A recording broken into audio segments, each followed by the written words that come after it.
Hello, Informed Crows. I'm John from the Haunt Informer, and today I'm going to tell you about different things that you miss out from YouTube videos of haunted attractions. So today I'm talking about what you miss out from watching YouTube videos of haunted attractions. There is a lot that you miss, a lot that you cannot properly gauge from a YouTube video, and I'm going to talk all about that in this video. And I'm very happy to talk about this because from someone that watches YouTube videos of different haunts to see the gauge myself from someone that knows about the hauntry and really enjoys haunted attractions, can really appreciate all the little intricate details and know the different products from different companies. I really enjoy studying and looking at videos of haunted attractions, and I look at a lot of videos on YouTube of different haunts to try to see. But even if you do that and you see different things that you think are interesting and you're like, wow, that's really well done with that setup, there still are a lot of things that you're going to miss.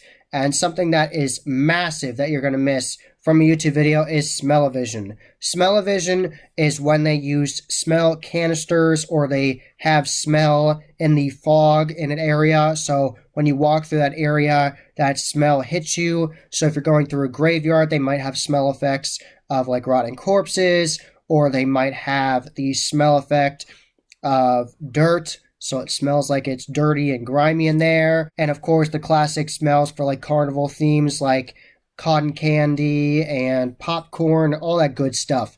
You will not obviously understand that from a video unless someone says, hey, that was a great smell when they're in that room, or it smells nice in here. You don't know that. So that's something you definitely don't get from the videos. That's a major difference that really adds to the experience. Another thing that's really nice is textures or moving floors, and that's something you entirely miss in videos when, or if an effect happens with a moving floor and you think you understand in the video, it normally is different. And lots of times you'll see videos of these haunted attractions when you watch them on YouTube. You'll see an elevator effect in a haunted attraction where you go into this elevator effect where they have a crazy bellhop in there and they're pressing buttons and things, and sometimes they have video effects above you and sometimes they have them below you and around you, like they have evil portraits coming after you, cool stuff like that. Or you're fully immersed and it looks like you actually can see the rails and like there's like sparks and all that good stuff.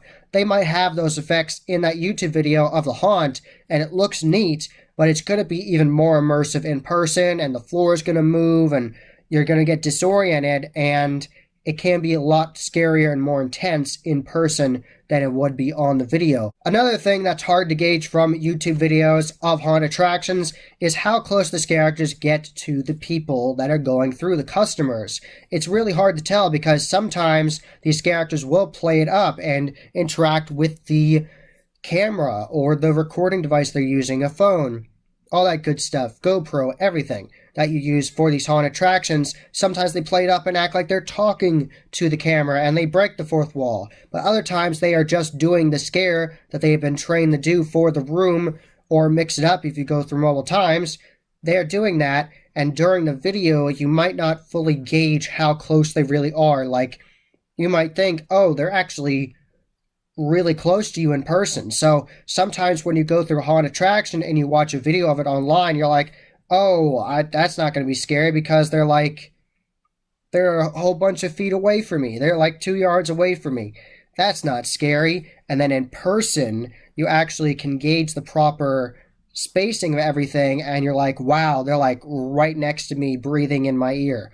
So it definitely will change for you. It'll definitely be more immersive. You don't know sometimes when scare actors will do subtle scares where they like grab an ankle. That's hard to capture on camera. Another scare technique that's hard to gauge during these YouTube videos of haunts are the flying actors or actors that are on the ground, the sliders.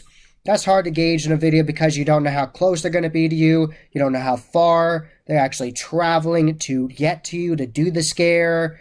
And sometimes scares above you where it's not a flying scare, but an actor just grabbing down at you. All those different things are very hard to understand how close they are to you and how interactive and scary they are as opposed to being there in person. So sometimes you can watch a YouTube video of a haunt and be like, that wasn't scary at all. I could easily go through that and that'd be nothing. Coming from someone that's been to a lot of haunts, sometimes I do watch a YouTube video of a haunt and I say, that looked really cool, but I don't think that was very scary. And then I go to the haunt itself, and I'm like, wow, that was really cool looking, but it also was very scary and immersive. So you really have to go to the haunt itself to see what you think about all the effects fully immersed in there. It's going to be very different than the video. And something else that I definitely want to point out is a lot of times when they do these videos for YouTube going through haunts, a lot of the time they're not filming with the actual colorization that you will see in the haunts. So you're not seeing the normal color like you would see in a video like this.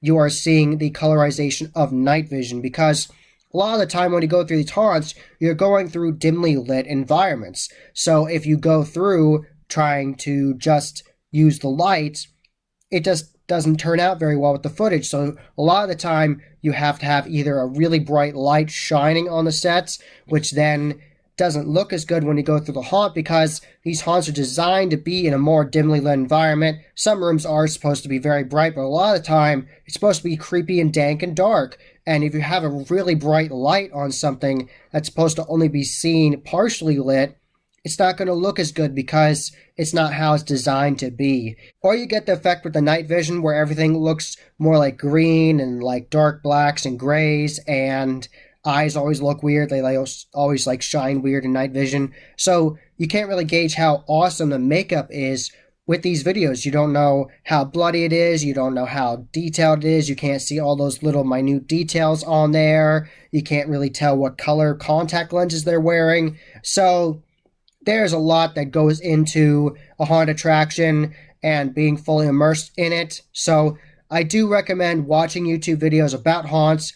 I really enjoy it. I'm going to still do it in the future, but you definitely have to go to these haunts for yourself to really get fully immersed and see what you think of the experience. That was the Haunt Informer. I hope you enjoyed. Subscribe and hit that bell icon so you get a notification every single time I put a new video. Give this video a thumbs up and share it with your friends. And I am on social media. I am on Instagram, Facebook, and Twitter. You can find all those links below. And tell me about what experiences you've had at haunt attractions, and what did you not understand from a YouTube video of a haunt, and then when you went there, you were like, wow, I totally missed that from the video. Tell me all about that in the comments below. And as always, happy hauntings.